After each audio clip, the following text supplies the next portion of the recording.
මම ඔබට කිව්වොත් සෙබළු 168 දෙනෙක් යෝධ සටන්කරුවන් 80000ක් සිටින එක් විශාල අධිරාජ්‍යයක් පැයකටත් අඩු කාලයකින් පරාජය කළා කියලා.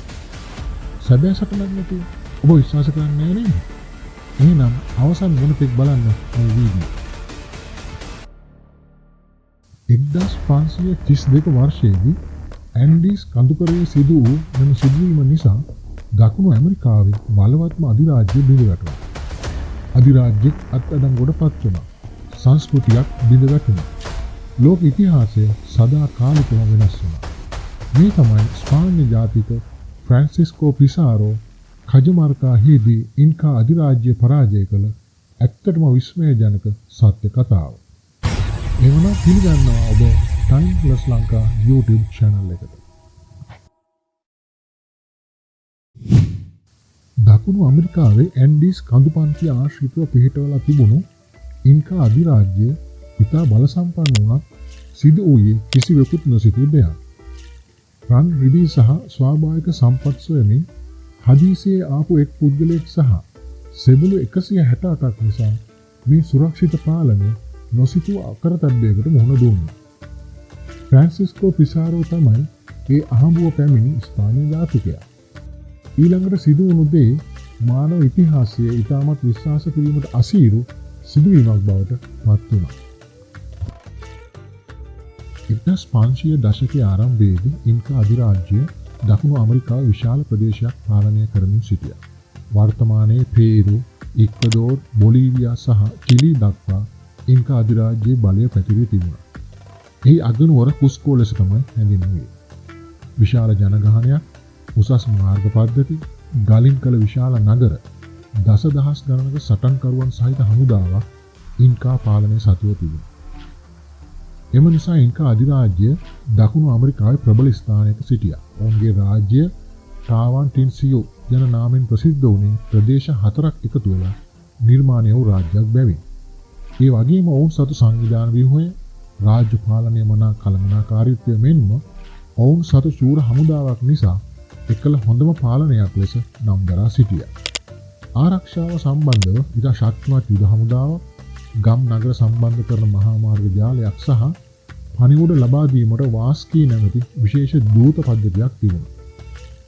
ඉන්කාවරුන් මාචු පිචු වැනි විස්මයජනක ගල් ව්‍යුහයන් නිර්මාණය කළා. ඒවායේ පුදුම සහගත දේ වන්නේ කිසිදු නූතන තාක්ෂණික උපාංග නැතුව විශාල ගල් සුමට ලෙස කපා උපදමා විවිධ නිර්මාණ සිදු කර තිබීම.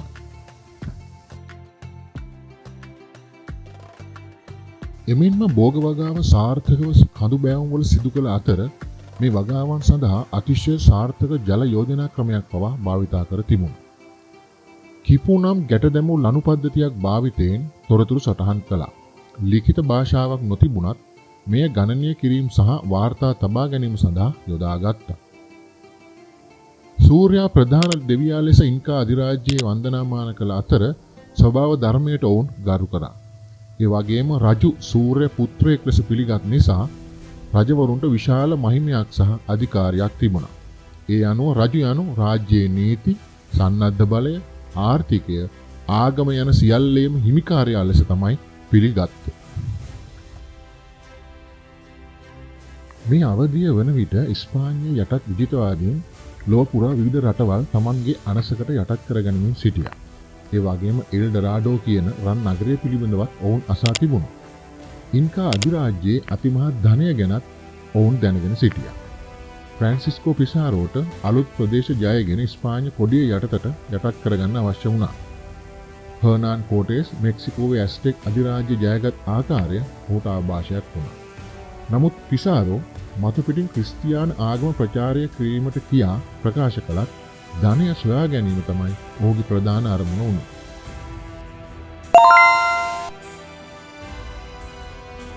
ෆ්‍රැන්සිස්කෝ පිසාරෝ 1532 දී පැමිණෙන විටත් ඉන්කා අධිරාජ්‍ය දුබල තත්ත්වයක තමයි තිබුණේ. ඒ වන විට රජකම් කළ අතුවල්පා සහ ඔහුගේ සහෝදරයා වාස්කර අතර සිංහාසනය වෙනුවෙන් ලේවැකි සිවිල් යුද්ධයක් තිබුණා. අතුවල්පා මෙම යුද්ධයෙන් ජයග්‍රහණය කළේ පිසාරෝ පැමිණීමට මාස කිහිපයකට පෙර. ඒ වගේම යුරෝපියන් විසින් ගෙන එන ලද වසූරිය වැනි රෝග ඒ වන විටත් ඉන්කා ජනතාව අතර ව්‍යාප්ත වී දසදහස් ගණනක් මිය ගියා. මෙවැනි හේතුන් නිසා ඉන්කා පාලනය තරමක් දුරට ගැටලු සහගත තත්ත්වයකට පත් වෙලා තිබුණා. පිසාරෝට සිටියේ 168ක හමුදාවක් විතරයි. නමුත් අශ්වයන් සහ විවිධ ආයුධ තිබුණා. මෙව කිසිවක් මීට කලින් ඉන්කාවරුන් දැක තිබුණේ නැහැ. පිසාරෝ ඉන්කාවල කජමාර්කා කියන නගරයේදී රජු හමු වීමට සූදානම් බව පණිවිඩයක් ලෙස රජුට යවුවා. මෙම හමුව ඇත්තටම උගුලක්. අතුවල්පා රජු මේ කිසිවක් දැන සිටියේ නැහැ. එය සාමාන්‍ය හමුවක් ලෙසයි ඔහු සිතා සිටියේ. එම නිසා ඔහු නිරායුධ සෙබළුන් සමගයි මෙම හමුවට එන්නේ. එහිදී ස්පාඤ්ඤ පූජකවරයෙක් අතුවල්පාට බයිබලය පිරිනමා ක්‍රිස්තියානි ධර්මය වැළඳගෙන ස්පාඤ්ඤ රජුට යටත් වන්න කීවා. අතුවල්පා එය ප්‍රතික්ෂේප කර බයිබලය බිමට වීසි කළා.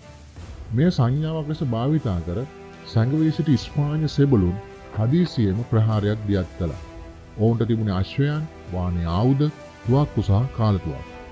මෙවැනි ප්‍රහාරයකට ඉන්කාවරුන් සූදානම්ව සිටියේ නැහැ. ඒ වගේම කාලතුවක්කු, කඩු වැනි ආයුධ ඉන්කාවරුන් දැක තිබුණේ නැහැ. ඒවයේ වාසිය ගියේ ෆ්‍රැන්සිස්කෝ පිසාරෝට. එම නිසා පැය කිහිපයක් තුළ දහස් ගණනක් ඉන්කා සෙබළුන් මිය ගිය අතර අතුවල්පා රජු ජීවග්‍රහණයෙන් අත්අඩංගුවට ගත්තා.